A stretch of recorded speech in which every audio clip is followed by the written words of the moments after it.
जैसी कभी नहीं लगेगी। चैप्टर 1, चुनाव का भ्रम, द चॉइस इल्यूजन। हर इंसान अपने फैसलों पर अधिकार चाहता है। Every human wants control. कोई भी ये महसूस नहीं करना चाहता कि कोई दूसरा उसे चला रहा है। जैसे ही किसी को सीधा आदेश दिया जाता है, उसके भीतर एक छोटा सा विरोध जन्म लेता है। भले वो बाहर से कुछ ना बोले, लेकिन अंदर से उसका मन पीछे हटने लगता है। उसे लगता है कि उसकी मर्जी की कीमत नहीं रही। यहीं से शुरू होता है चुनाव का भ्रम, द चॉइस इल्यूजन। ये एक ऐसी मनोवैज्ञानिक कला है जिसमें सामने वाले को लगता है कि फैसला उसी का है, लेकिन दिशा पहले से तय होती है। लोग आदेश को चुनौती देते हैं, लेकिन विकल्प को अपनाते हैं, क्योंकि विकल्प उन्हें आजादी का एहसास देता है। मान लो आप किसी बच्चे से कहते हो अभी पढ़ाई करो, तो वो तुरंत कहेगा बाद में करूंगा। लेकिन अगर आप कहो पहले मैथ पढ़ोगे या साइंस, तो अब उसका ध्यान पढ़ाई से बचने पर नहीं, बल्कि चुनाव करने पर चला जाता है। उसे लगता है फैसला उसी ने लिया है, जबकि दोनों रास्ते पढ़ाई की तरफ ही जा रहे हैं। यही तरीका रिश्तों में भी काम करता है। अगर आप किसी से कहो मेरे साथ चलो, तो वो मना कर सकता है, लेकिन अगर आप कहो अभी चलोगे या आधे घंटे बाद, तो उसके दिमाग में मना करने की जगह समय चुनने का विचार आता है। यही दिमाग का खेल है। People hate pressure but love choice. लोग दबाव से दूर भागते हैं, लेकिन चुनाव की तरफ खुद चलते हैं, क्योंकि इंसान को काम से ज्यादा अपने सम्मान की चिंता होती है। वो ये महसूस करना चाहता है कि उसने फैसला खुद लिया है। अगर आप लोगों पर हुक्म चलाओगे तो विरोध मिलेगा, लेकिन अगर उन्हें विकल्प दोगे तो वही लोग साथ चलेंगे। जिंदगी का बड़ा सच यही है, इंसान को कंट्रोल मत करो, उसे कंट्रोल का एहसास दो। चैप्टर 2, वर्जित इच्छा, द फॉरबिडन डिजायर। इंसान की एक अजीब फितरत है। जो चीज आसानी से मिल जाए उसकी कीमत कम लगती है, लेकिन जिस चीज पर रोक लगा दी जाए वही अचानक खास लगने लगती है। Human mind wants what it can not have. यही मन की गहरी सच्चाई है। जब किसी चीज को कहा जाता है ये तुम्हारे लिए नहीं है, ये मत छूना, ये मत करना, तो दिमाग तुरंत सवाल पूछता है आखिर क्यों मना किया गया है, क्या इसमें कुछ खास है, और वहीं से इच्छा जन्म लेती है। कई बार हमें चीज नहीं चाहिए होती, हमें सिर्फ उसे पाने की चुनौती चाहिए होती है। बचपन को याद करो, कमरे में रखी सामान्य चीजों में कभी उतनी दिलचस्पी नहीं होती थी, लेकिन जैसे ही कोई कहता था इसे हाथ मत लगाना, नजर बार बार उसी पर जाती थी। रोक ने जिज्ञासा पैदा कर दी। यही खेल बड़े होने पर भी चलता है। Limited stock, only for members, last chance जैसे शब्द सिर्फ जानकारी नहीं देते, वे हमारे अंदर कमी का डर पैदा करते हैं। हमें लगता है अगर अभी नहीं लिया तो मौका चला जाएगा, और साधारण चीज भी कीमती लगने लगती है। People chase what escapes them. लोग अक्सर उसी के पीछे भागते हैं जो उनसे दूर जा रहा हो, क्योंकि दिमाग कमी को मूल्य समझ लेता है। रिश्तों में भी यही होता है। जो इंसान हर समय उपलब्ध रहता है उसकी कदर कम होने लगती है, लेकिन जो अपनी सीमा रखता है, अपनी जगह बनाए रखता है, उसकी अहमियत बढ़ जाती है। दूरी कई बार भावना जगा देती है। इस नियम का मतलब खेल खेलना नहीं बल्कि समझना है। हर चीज हर समय सामने रख दोगे तो उसकी चमक खत्म हो जाती है। सही चीज सही समय पर मिले तो उसका असर बढ़ जाता है। याद रखो, इंसान को हर वो चीज आकर्षित करती है जिसे पाने में मेहनत लगे, क्योंकि जो आसानी से मिल जाए उसका जादू जल्दी खत्म हो जाता है। चैप्टर 3,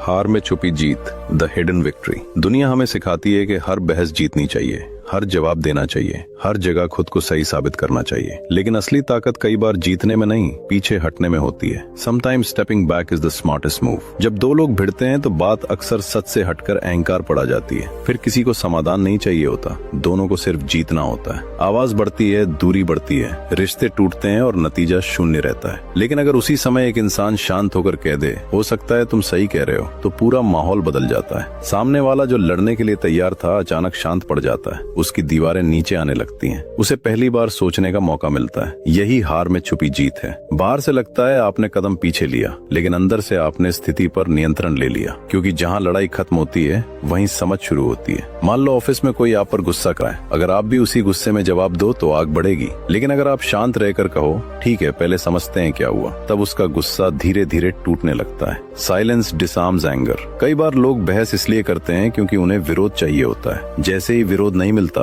उनका गुस्सा कमजोर पड़ जाता है और वे खुद अपनी बात बदलने लगते हैं। रिश्तों में भी यही नियम काम करता है। हर बात पर जीतने वाला इंसान धीरे धीरे लोगों को हार देता है, लेकिन सही समय पर झुकने वाला इंसान दिल जीत लेता है। याद रखो, हर लड़ाई लड़ना जरूरी नहीं, हर जवाब देना जरूरी नहीं। कुछ जीतें शब्दों से मिलती हैं और कुछ सिर्फ संयम से। कभी कभी सबसे बड़ी जीत वही होती है जिसमें दुनिया को लगता है कि तुम हार गए हो। चैप्टर 4, खामोशी की ताकत, द पावर ऑफ साइलेंस। ज्यादातर लोग सोचते हैं कि ताकत ऊंची आवाज में होती है, जल्दी जवाब देने में होती है, हर समय कुछ बोलते रहने में होती है, लेकिन सच इससे बिल्कुल अलग है। Real power is often silent. कई बार सबसे ज्यादा असर शब्द नहीं बल्कि खामोशी करती है। जब बातचीत में अचानक सन्नाटा आता है तो इंसान बेचैन होने लगता है। दिमाग खाली जगह को पसंद नहीं करता, वो तुरंत उसे भरना चाहता है। इसलिए बहुत लोग खामोशी सह नहीं पाते और खुद बोलने लगते हैं। मान लो इंटरव्यू में आपने जवाब दिया और सामने वाला कुछ सेकंड चुप रहा। अचानक आपको लगेगा शायद मैंने सही नहीं कहा, शायद मुझे और बताना चाहिए, और फिर आप खुद ही ज्यादा बोलने लगते हो, कई बार जरूरत से ज्यादा भी। यही कारण है कि समझदार लोग जानते हैं कब बोलना है और कब रुक जाना है, क्योंकि कई बार सामने वाला आपकी बातों से नहीं आपकी खामोशी से खुलता है। Silence creates pressure.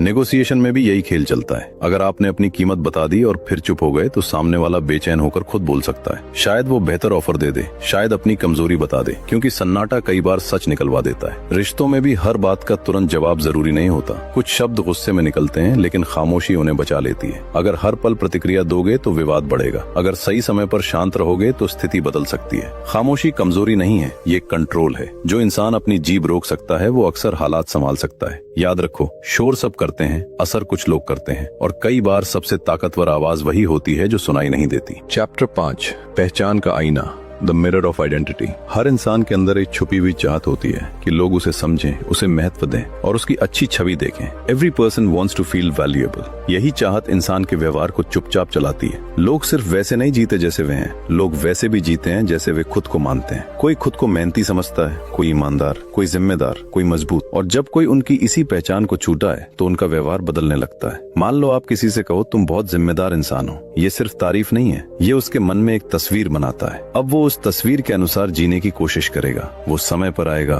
काम पूरा करेगा, भरोसेमंद बनने की कोशिश करेगा, क्योंकि अब वो खुद को उसी रूप में देख रहा है। यही है पहचान का आईना, द मिरर ऑफ आइडेंटिटी। जब आप किसी इंसान को उसका बेहतर रूप दिखाते हो तो वो कई बार उसी रूप में ढलने लगता है। अगर बच्चे से बार बार कहो तुम शरारती हो तो वो वैसा ही बनने लगता है, लेकिन अगर कहो तुम समझदार हो, तुम कर सकते हो, तो उसके अंदर नई पहचान जन्म लेती है। Words create identity. रिश्तों में भी यही नियम चलता है। अगर आप किसी को बार बार कमजोर कहोगे तो वो टूटने लगेगा, लेकिन अगर उसे मजबूत याद दिलाओगे तो वो खुद को संभालने लगेगा। इंसान वही बनने की कोशिश करता है जो वो अपने बारे में मानता है। इसलिए समझदार लोग सिर्फ आलोचना नहीं करते, वे सही पहचान जगाते हैं। याद रखो, किसी को बदलना हो तो उसे धक्का मत दो, उसे उसका बेहतर चेहरा दिखाओ।